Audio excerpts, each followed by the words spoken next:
Okay, so Dave, this is going to be a topic that is going to satisfy a lot of emails that we got. This is a much requested problem that people want answers to. So I'm excited to have two guests today. So you have both Dave and I here, also hanging out with Manuel Fick. He is the president and CEO of U.S. Farm Labor, Inc.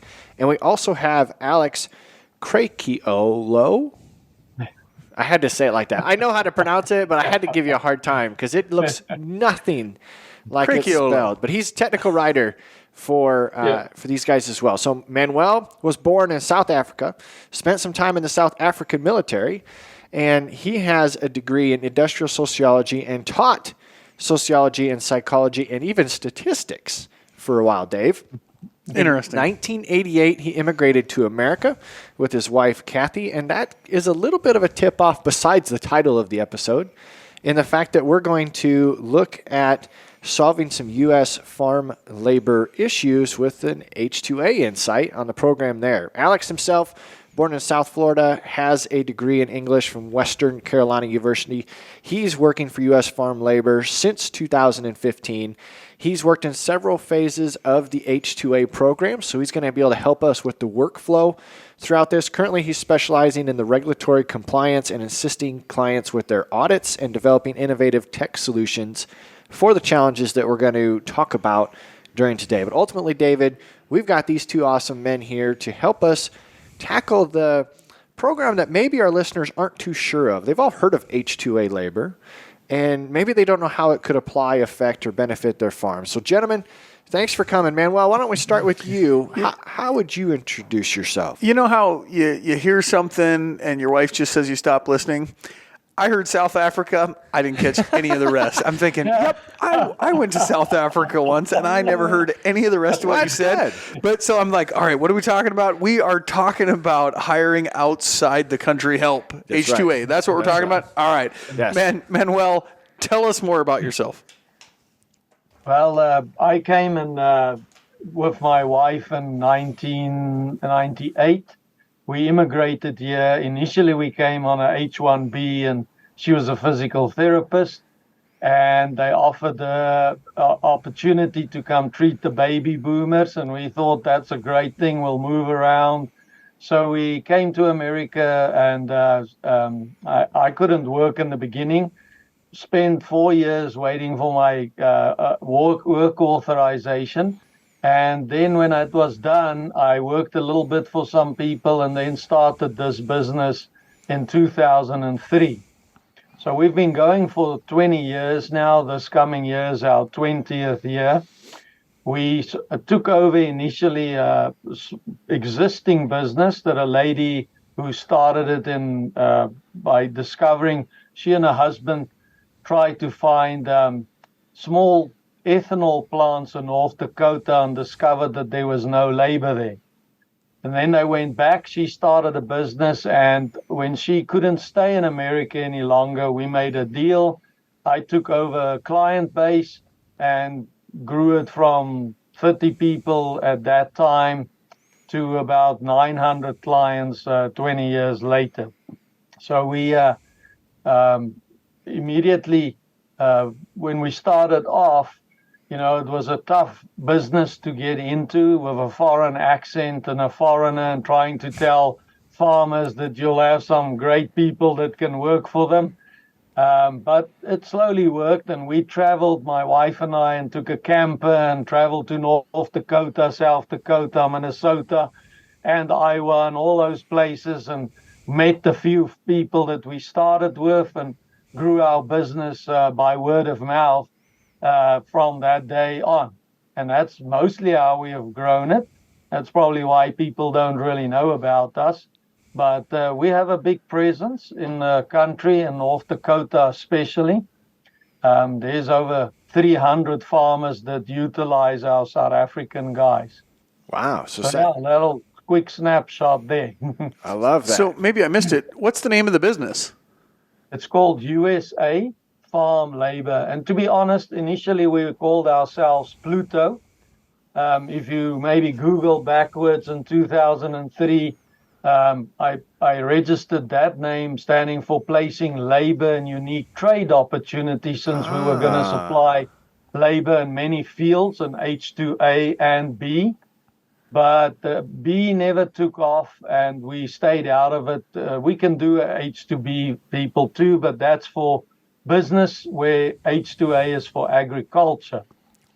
So then at a later phase, I decided, let's change it. People believe Pluto was a little too Mickey Mouse, and we changed it to a very more descriptive name. So yeah, that's I like David. that. I like that. Alex, a little bit more about yourself. Sure, yeah. I started here in 2015, and initially I started off just doing data entry stuff. Actually, I was involved in several phases of the process of getting getting their information put on the forms, and then submitting that off to the government, handling any problems, and that kind of stuff. Over time, my role has kind of evolved to kind of more of a focus on marketing, things like some technical stuff as well, and just writing in general. So any kind of special project that involves complicated writing, that's usually where I come in. Nice. I like this. So Alex, start off. What is H2A? What is this program? Sure. Yeah, it's a temporary non-immigrant work visa program. Specific countries that are eligible for it, workers can go to the consulate, get one of these visas, then they come to America and they can do agricultural work for usually a job is up to 10 months. The visa itself can be extended after that with subsequent jobs for up to 3 years. But in general, a job itself is usually no longer than 10 months. So this is a way for us to temporarily maybe create a permanent fix to a labor shortage in agriculture. Correct. Tanner, how many people are worried about the regulations? I mean, the guys that I think, they're like, yeah, I need more labor, but I want to make sure they work hard, and I want to make sure that I'm not going to be sued at the end of this by the government or something because I didn't pay them right, or I didn't write lodging, or that's what I would think that most of our guys that are listeners are saying. That's why they don't do it. That's why they're not doing it. Yeah. It's almost fear, right, Manuel? Do you run into that? Are people more afraid to get into it because they don't know? Yeah. I agree. I think a lot of people that sign up with us don't even have knowledge of the program.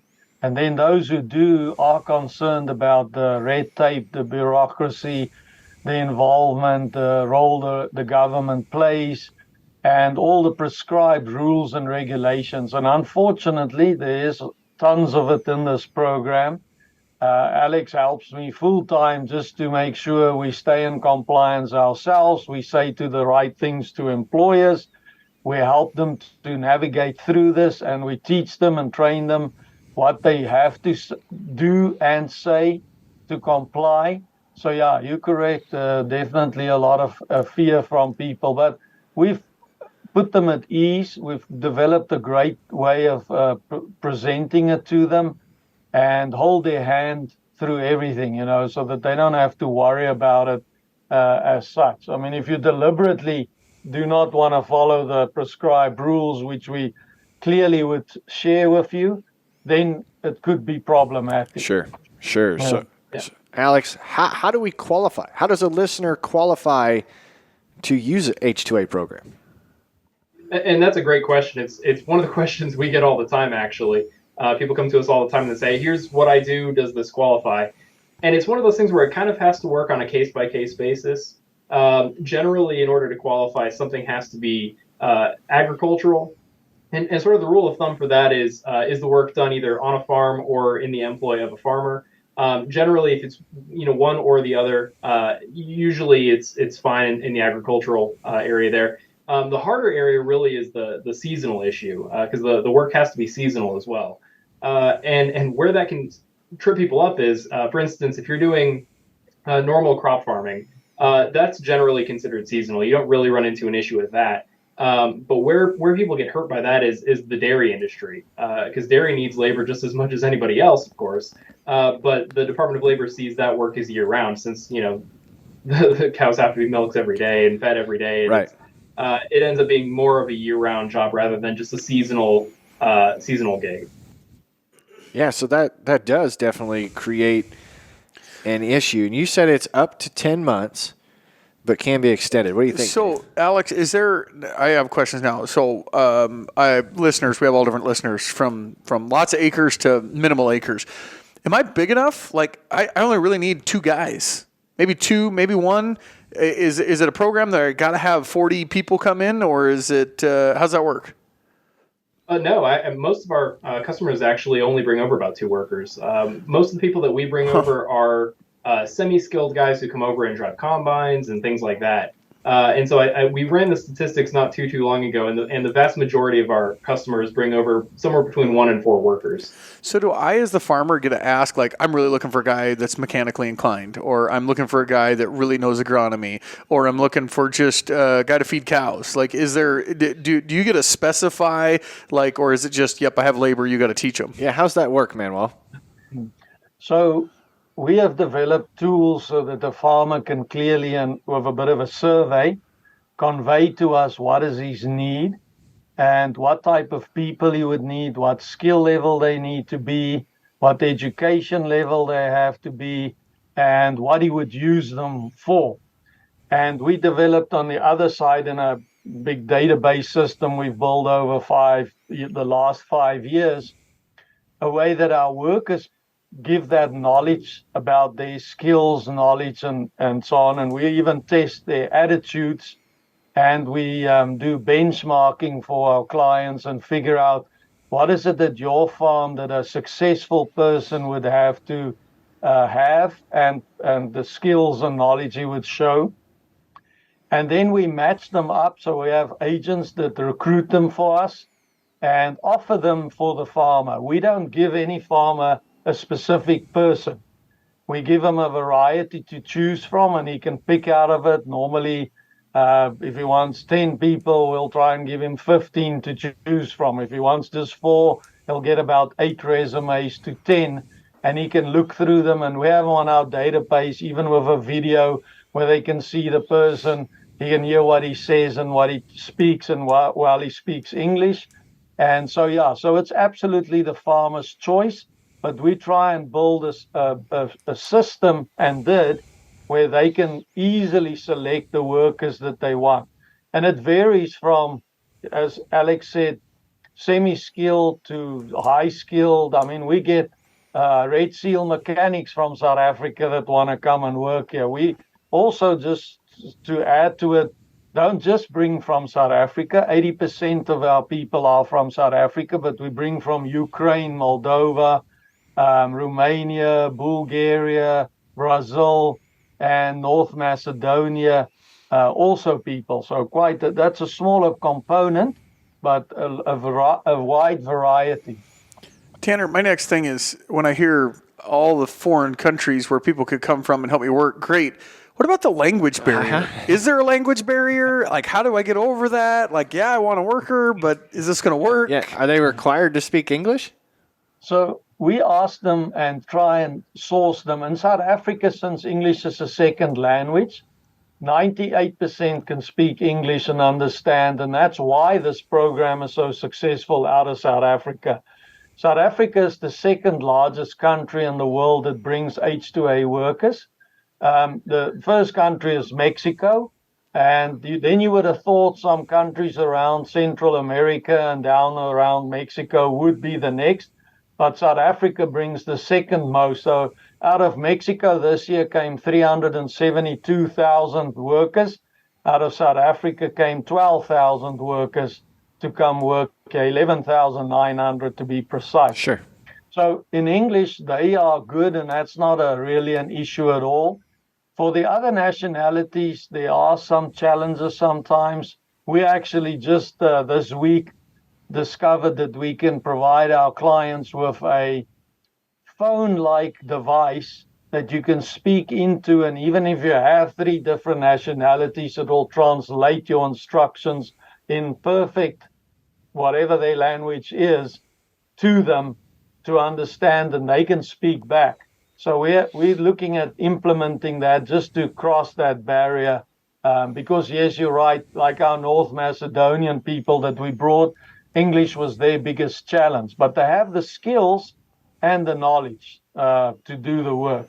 So, Tanner, before we go into like the more of the process, like how to do it, you got me hooked, and okay, I know what H2A is. Now I know where your workers are coming from. I've asked my qualifying questions that I thought would be my like hard stops. What's the advantage to me as a farmer? Question one, I'm going to ask it as a two-part. So, Manuel, tell me what is the advantage to me as a farmer, and then Alex, why does the other people want to come work? What's the advantage to them? So I think the first challenge is in America, the labor crisis is really big. And farmers that call us, if you ask them, can you find labor? They go on for quite a few minutes explaining the challenge to find labor. All these positions that are advertised, or they are advertised to the local community first, so that Americans who might be interested, might be looking for work, could have first dibs, first opportunity to apply. And an employer is under serious regulations for considering them to make sure that they are available. Alex, what are the three things? I'm suddenly now stumbling over my words. But if they're available and qualified, then an employer has to take that worker. And only after that, the satisfied may consider to take foreign workers.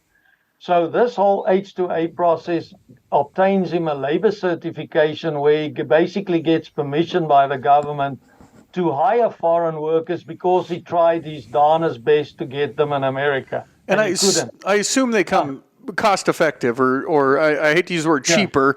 I think cheaper degrades the position, just more cost prohibitive or effective. We'll get into this. Yeah. It's relatively the same, but we'll get in. I don't want to jump to that yet. I still want to finish my comment for you on the benefit. So just to put in perspective, if you look a year and a half ago, for the 370,000 positions, 334 Americans applied for them. So there's no labor available by the statistical numbers that want to apply. And that's why this is the best alternative for people. I mean, it would be great if we can find these Americans to work on the farms, but they just don't seem to exist and be there. So the benefit is now you have a source. There's a lot of workers. We have thousands from South Africa and thousands more, and many other countries. You get really good skilled people and the English speaking ability. And therefore, as you look at our own clients, any of them that take workers, they always grow their business. They can, because now you can commit to contracts. You can say, I can take more fields on to harvest or to plant or to do a service. So all of them grow. I mean, we usually start with one guy, they try, or two, and many of them go up. So Alex is correct. Our average client has 4 people, but they all started with 1. Now they have 4. But we have clients with 15, 20, 30, 100, 200 that just scaled up. And so that's really the benefit.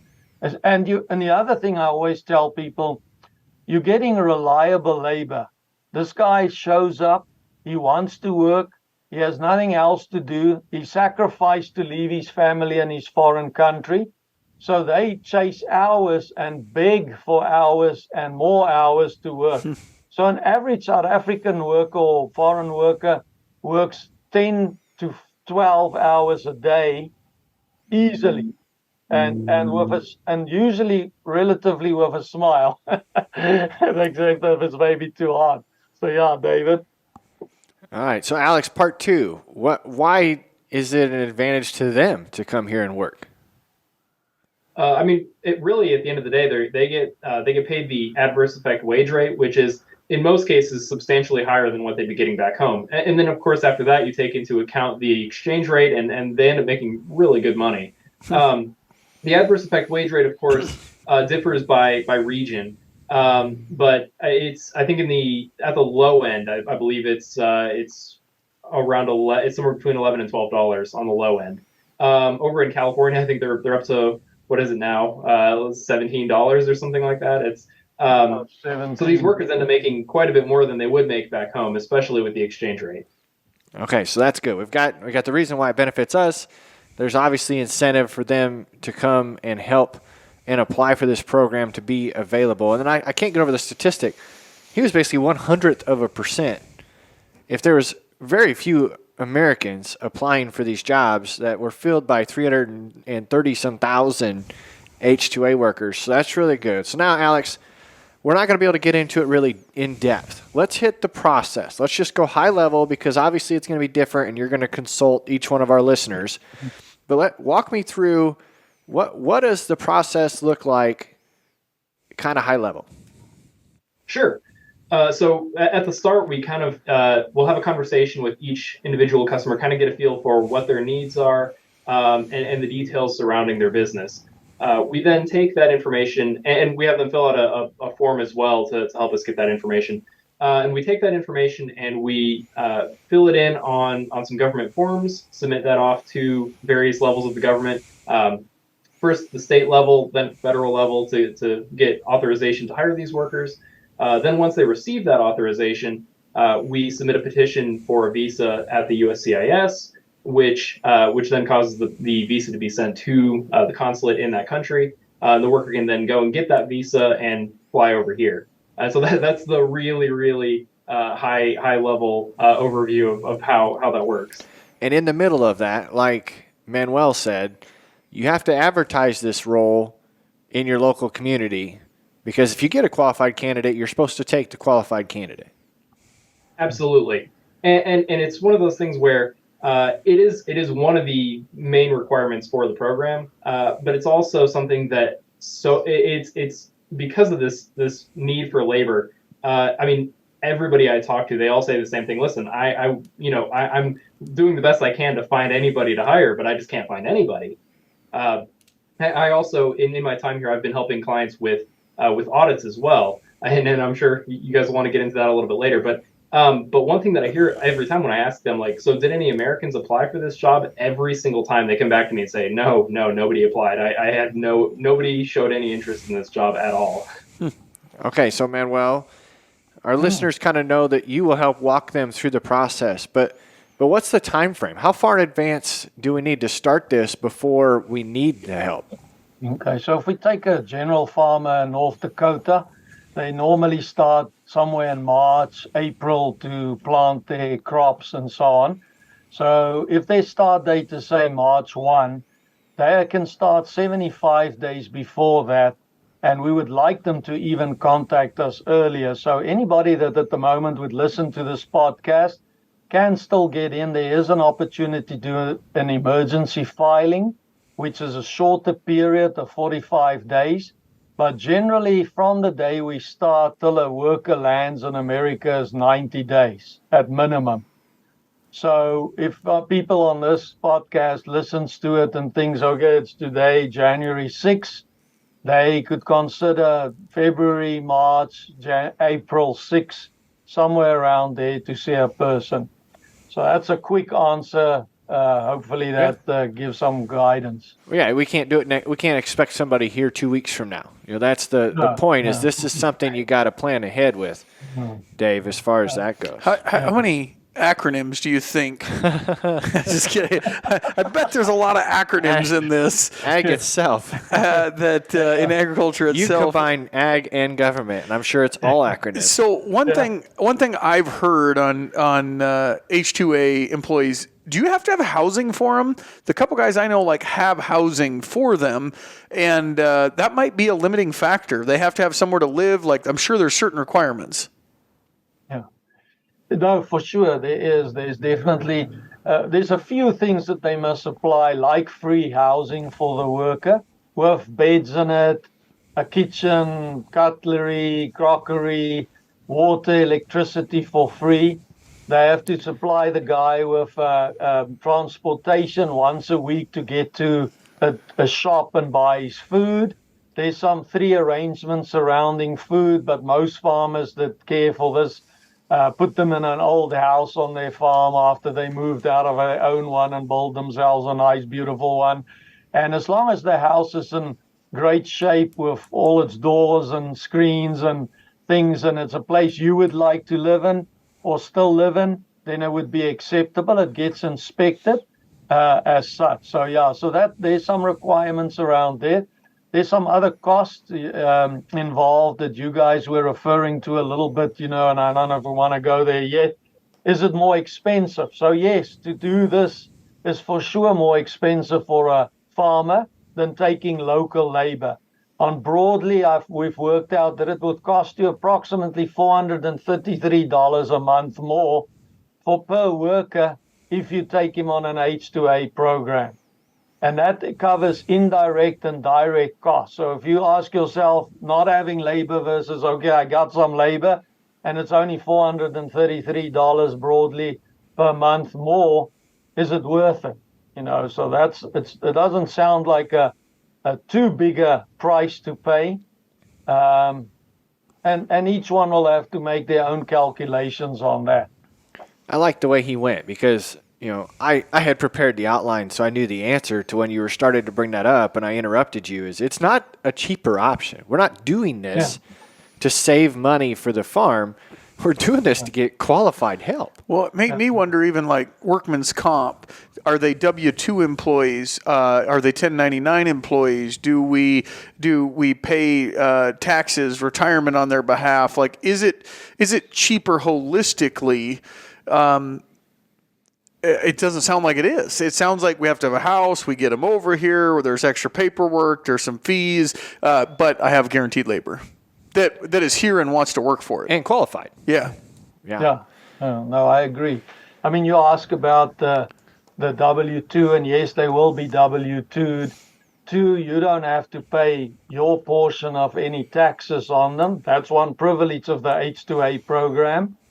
So your employer portion is not on the table. Their worker has to pay taxes, and it starts at these 15%, and he has to file it himself. He needs to get a social security number. It's critical. If he doesn't, then you're on the hook for his taxes. So it's a small little of those many compliance issues.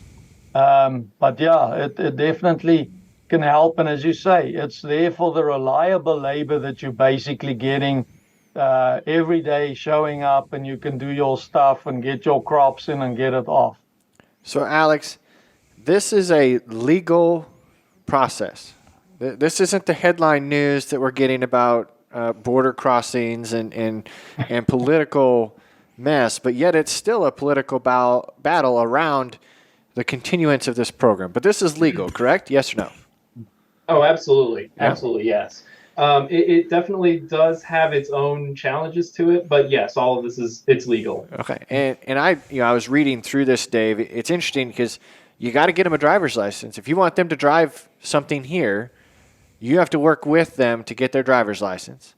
Same thing, Dave, if you want them to drive a truck, just because they could drive a semi in South Africa or South America, you still have to work with them here to get their CDL, their commercial driver's license. And go ahead, Manuel. Yeah, so Dana, I want to add on to it something we do for our clients, because in the farming community, they can drive and let a worker with farm tags do a 150-mile radius without getting his CDL. But we encourage all our clients to please let them get a driver's license to drive your vehicles and to know the road rules and everything. Secondly, we in South Africa, and we're the only organization, got ourselves a Peterbilt left-hand steering wheel, 18-speed fuller gearbox truck.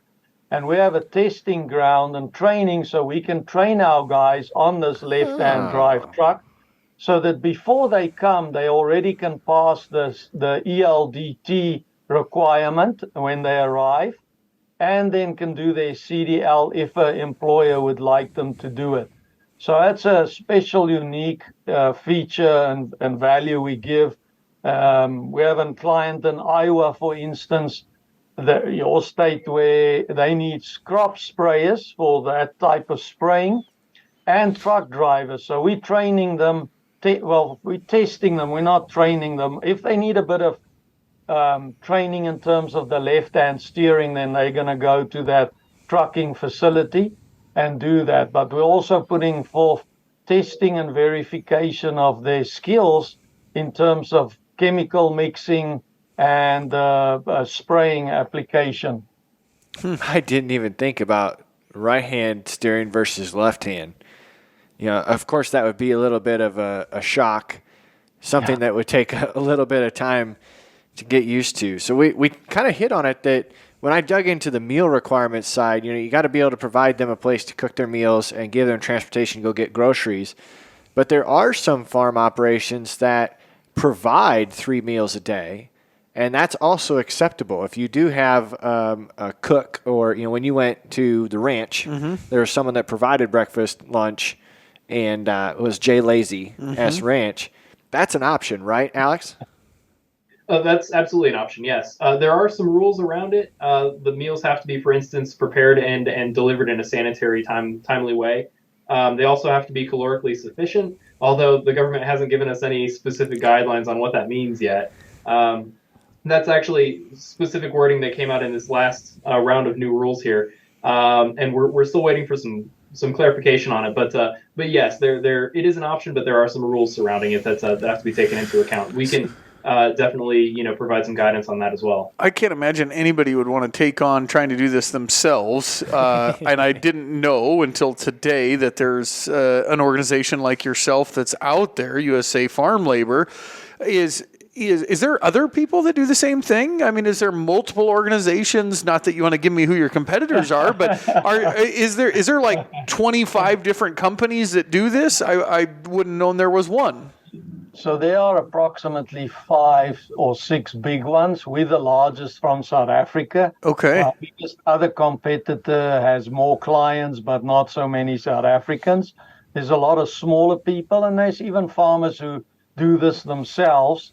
They get a lawyer and do their paperwork or try, and then they recruit themselves over the social media and so on. Now, we personally don't think it's a good idea because of the scrutinizing of the workers, making sure they really have the qualifications.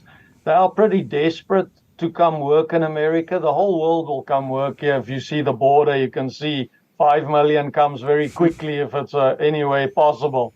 So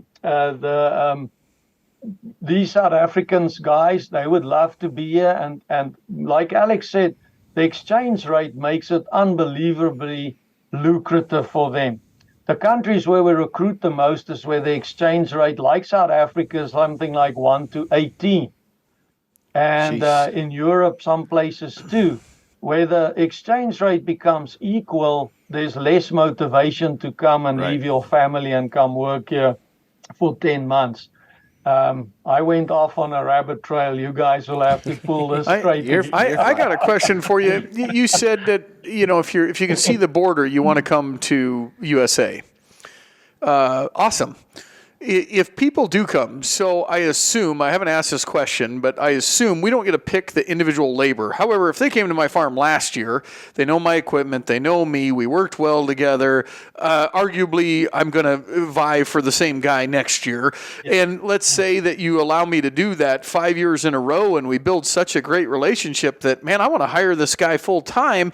I want you to move from South Africa, Manuel, and I want you to come join our family farm, and I will give you a house, and I will let you. Can they ever get permanent residency, or what? Do you guys work that as well? Can they become American? Yeah, so they can absolutely, and our goal is that workers would return the year after year to the same employer. We succeed about 47% at the moment where people return year after year. We have people that come 3, 4, 5 years, marry the farmer's daughter, or could get sponsored. Yeah. If you do a sponsorship, there's an EB3 program that exists.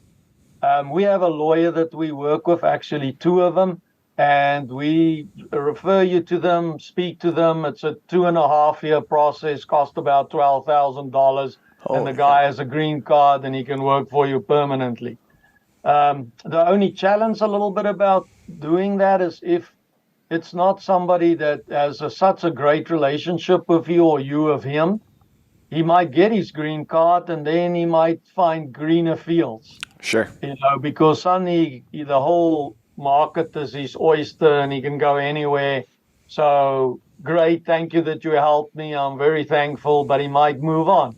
So those are some payoffs. But we have on average, about 30 workers every year that are going through that process with their employers. So You bring up two good questions that I have. So, can my help work for the neighbors? Like you said, they may go after greener pastures, but Alex, if I have 3 workers and my farm's slow, we got slow. can they go work for the neighbors for 4 or 5 days, or how's that work? So that's actually another question that we get all the time. And unfortunately, they can't. They're only allowed to work at the work sites that are on their paperwork, and that you're certified to employ them at. That all comes up during the application process. We list all the work sites where they're going to be working at. But if you're a fixed site farmer rather than a farm labor contractor, they really can only work for you. And then that leads me into a bullet point that I had seen. The 3/4 rule, Alex. What is the 3/4 rule?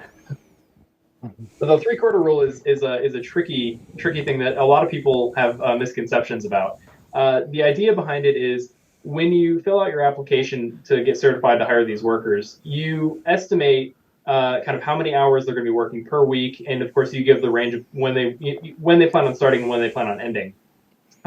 And so because of that, you're sort of on the hook to at least offer them at least 3/4 of the total hours for that entire period. If the worker, for instance, gets up in one morning, isn't feeling well, and wants to not work, but the work is available, those hours are still offered even if he doesn't work them.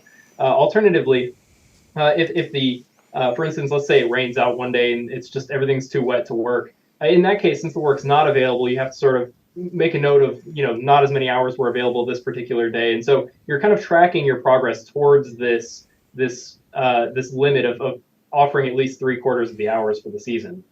It does alter slightly if they either show up late, of course, then the hours get trimmed a little bit to account for that. Alternatively, if some horrible catastrophe happens, a huge flood or whatever, in that case, you can contact the Department of Labor and tell them, hey, listen, our crops got washed away. We have no more work left. And in that case, what they usually do is they will trim the back end off where they say, okay, now you only have to offer 3/4 from when they started until when the catastrophe happened. And so that's kind of the gist of the 3/4 guarantee. Does that? Also, I should mention, if you fail to meet that 3/4 guarantee, then you have to pay those workers as if you had offered them at least 3/4 of the hours. Manuel, you're going to say something. Yeah, I want to add, just in the 20 years we've done this, I don't recall any time when there wasn't enough hours for the workers to work to make up. So Right. it's not really an issue. It sounds like a sort of a guarantee and that you could be on the hook for it, but 99% of the farmers have so much work to do that they fill that and over and above. Right. So luckily not really something to stress about. Well, this comes up on my side every now and then when I help people with audits, because one of the things that they're required to show on their paperwork is how many hours they were offering per day, and a lot of people they're not 100% sure how to answer that because a lot of times people will use something like QuickBooks when they're doing their payroll stuff, and of course QuickBooks doesn't track the number of hours offered. So we have sort of a flow chart that we hand out that kind of gives people some guidance on what to consider hours offered, what not to consider, and things like that to kind of help smooth that out and make that a little clearer. So what are some best practices that out of all your clients, the most successful ones or the most successful farms are using? Alex, did you want to throw some or shall I go? If you want to go first, and then I can grab a few after you. I think, what we have found, relationships fall apart, and that's the questions of a listener would have is, does it fall apart, and what do I do when it does? What happens then? So we have a 90% success rate in our placements and a 10% failure rate on average for the last 10 years. We're trying to get it down. We've implemented some things, But what we mostly find is that relationships fall apart when there's a lack of respect between the two parties. Somewhere when employers maybe think the workers are slaves, they stupid, they from a foreign country, and they maybe show some of those beliefs verbally or nonverbal cues. Right. And the workers pick up on it, and that's where relationships usually fall apart. So we see the best success where people treat them the way they would like to be treated, talking nice, not swearing at them, not talking down at them, and so on. You know, some of the people that come from South Africa are sometimes graduates. Some of them have had their own businesses, but South African economy has made them to struggle, and some of the political culture and political climate makes it difficult to have a business or a farm. You know, so they come over here and they also then want respect, and vice versa. And that's why we, in our verification process, try and make sure that the people that we bring, we look at the attitude that they bring when they come. Are they entitled? Are they somebody who wants to come serve the farmer? We sometimes have issues where a worker would want to tell a farmer how to farm. And then that's not going to work. Easier to do the work and to serve our farmers and do it as best as they can. So, yeah. And to sort of go off of that, I think one common misconception people have is when they're looking at workers, of course, one obvious thing people think is, well, I need to find a guy who, really, really knows how to drive a combine. What people a lot of times don't think to ask or kind of feel the guy out for is like, how is this guy doing in terms of soft skills? Like, how does he do with communication? How does he do? Is he teachable? Is he emotionally resilient? Is he a team player? And so I think another best practice I'd recommend is looking at the soft skills of workers during the interview process to kind of see, like, is this guy a good fit for how I run my business? And we include reports for that, David, Tanner, in our stuff, so farmers can see the results of it and use it as a starting point for conversations. So, yeah, sorry I interrupted you. No, but I like that because we had an episode, almost a year ago with Ag Hires about making job descriptions and the fact that, we all learned to operate machinery. Somebody else can learn to operate machinery. There's a lot deeper characteristics to hiring a good person that is going to really mesh well with your team that's beyond the experience in an operator's seat. That's a bonus. That's great if they have that skill. But as far as that goes, okay, guys, we touched on a lot, and we only scratched the surface. So, Alex, tell our listeners how they can get started by finding you guys, and then we will ask the payoff question for the end of the show. Sure. Yeah, so our website is a great place to start. We have tons of information on there, including a PDF that you can download for free that sort of runs through kind of some of the stuff we talked about here today, but some other things as well, like audits. That's really the first thing I would recommend doing is just going to the website. There's a little thing you can fill out, put in your name and email address, and it'll send that right to your email.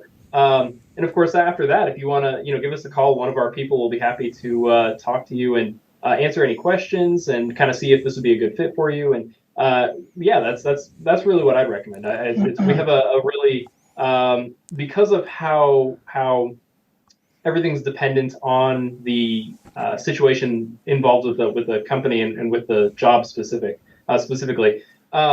It kind of takes a conversation to see if it would be a good fit. So we always recommend people kind of read through that little booklet and then give us a call to discuss it further. And remind us what that website is.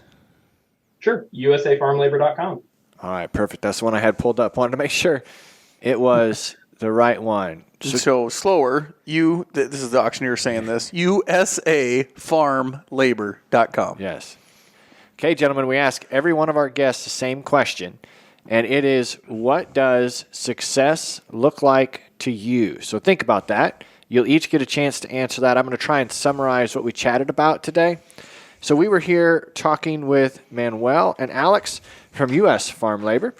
we were talking about the H2A program. We learned that H2A is a temporary agriculture program that allows employers who anticipate a shortage of help to bring non-immigrant foreign workers to the United States. This is agricultural specific program. We have the ability to qualify for this if you are ag by nature and the work is seasonal. This is up to 10 months in length. It takes us roughly 2 to 3 months, 60 to 75 days to get this put together. An emergency, we can shorten it down. Yeah. Some limitations. Just a little bit. We do, as the farmer and farm owner, get the ability to go through a pool of resumes. So it's not just you're assigned this worker. You can look for skills. There are companies out there like these guys that will help with the paperwork process. Ultimately, you have to advertise this job locally first. You know that as you get this put together, you want to put your projections together for the work that you need as close to the responsibility, because there is a 3/4 rule. I said, it hasn't been an issue for this team with U.S. Farm Labor in the past, but it does exist, so you don't want to overbook the people that you're working with. You have an obligation as the employer to make sure you cover their expenses to get here. You have a consulate fee. You got to get their plane tickets here round trip. You got to be able to give them transportation to and from the grocery store, living conditions, work with them to get their driver's licenses. If you are going to be over the road trucking, the option is to get them their American CDL as well. But you have those responsibilities here. We learned, Dave, this isn't the cheaper option. It's an option to get skilled labor. Now, it's not that much more expensive, as Manuel shared with us. It's going to be evaluated at your own farm level as to how that value is translated. We want to remember some of the best practices they talked about and things to avoid is they're human. You have to treat them like you want them to be there to work, that you value them like any type of labor. You can't treat them poorly like you would any other type of labor. They're not going to stick around. It's not going to be a good working relationship. So they value their time being here. It's an incentive for them to work and take home wealth back to their families. So to treat them well is how our successful clients that have worked with U.S. Farm Labor have had that success in the past. But ultimately, we tried to present a legal option today, at least high-level information as to how we might be able to solve that question as to I can't find good help. And I found it very interesting in the conversation that with Manuel's group that I immediately thought Mexico, Tanner. Immediately, not South Africa. And South America. And he's South Africa, correct? Yeah, South Africa. And so in South Africa, with Manuel, with English being the language, that was one of my biggest hiccups on the deal. But to our listeners, it sounds like a great program. Now, guys, we gave you a little stall time there. Hopefully you didn't listen to us. Hopefully you thought about your question. I saw Manuel looking down. He was writing notes, so I'm going to let him go first. What does success look like to you after being 20 years in this business and a lot of experience? What does that look like to you? It could be anything. Yeah, well, I think I sort of wrote 4 things down here. It's to address and alleviate the labor problems for our clients. That's the first step for me that spells success. The next one is to provide the best matched workers for our employers that needs them. And then a third one is to have them return year after year to serve and help their farmers. And then a fourth one, which is sort of reach on an Alex level, is to help them stay within the lines and be compliant and understand what the compliance issues are of the H2A program. If those 4 things are happening, I think we're successful. I like that for success for your business and success for H2S or H2A rather, but I want you to dig deeper. What does success look like to you? Is it good family, good friends, happy marriage, good wife, kids? Go deeper. Think some more. Not necessarily specific to the farm program. I want to know just life in general. I want the best wisdom I can get. While you're thinking of that, Alex, what is success? So I think it's 2 parts. I think it's 1, doing something that you love, and 2, something that enables you to live the kind of lifestyle that you want to live. Ooh, I like that. Like it. Yeah. Okay. On my side, before we came to America, we had prophetic words why we should come. And one of them was that we will build a bridge between South Africa and the US. So our motivation came from a spiritual standpoint where we wanted to come to America to obey God's call. And people confirmed that we will be successful in what we do and build this bridge. So for me, success is as many bridges as I can build, as wide as the bridge can be, and to affect people's lives in the process. My wife and my personal statement is that we're here to spread the fragrance of the knowledge of Christ. So from a spiritual perspective, that is the foundation of our business and how we look at it. And that's why I use the word that my workers come to serve their farmers. Mm-hmm. That's what they do, if I may ask them to, and not work just as a worker, but as a servant. So yeah, there you are. I love that. That's deep enough for you. That was perfect. That's what I was just cracking the shell a little bit. So to most of your guys, I flew in on a missions trip to South Africa, and we flew into Johannesburg. Are you farther south than that? No. So South Africa, I personally grew up 50 kilometers north in Pretoria. Okay. Myself, and the workers are all over the country. There's no specific region.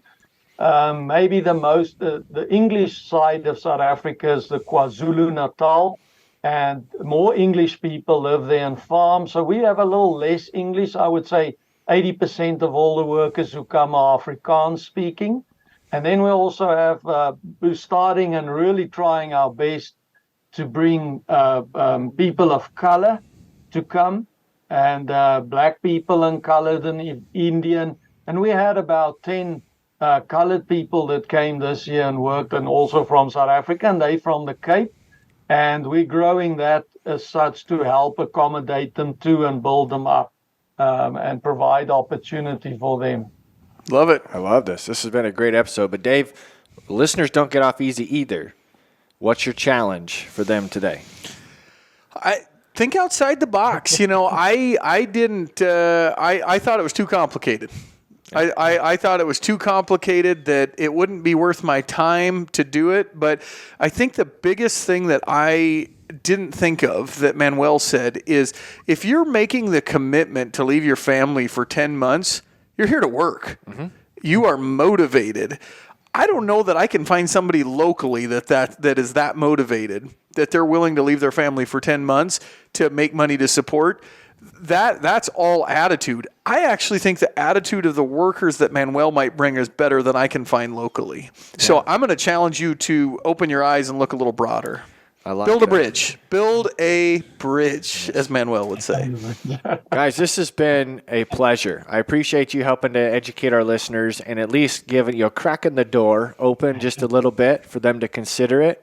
I hope they go check out usfarmlabor.com and reach out to you guys with more questions, because every farm is going to be unique. You know, Alex, you mentioned that it's a case-by-case basis. You've got the right questions to ask and get them put together. But thank you so much. One other challenge for you listeners is Alex said he's got a free PDF on their website. If you are at all thinking about this, go there, just check out the PDF. Yep, I like that. Listeners, thanks again for hanging out with us. And until next time, have a good one.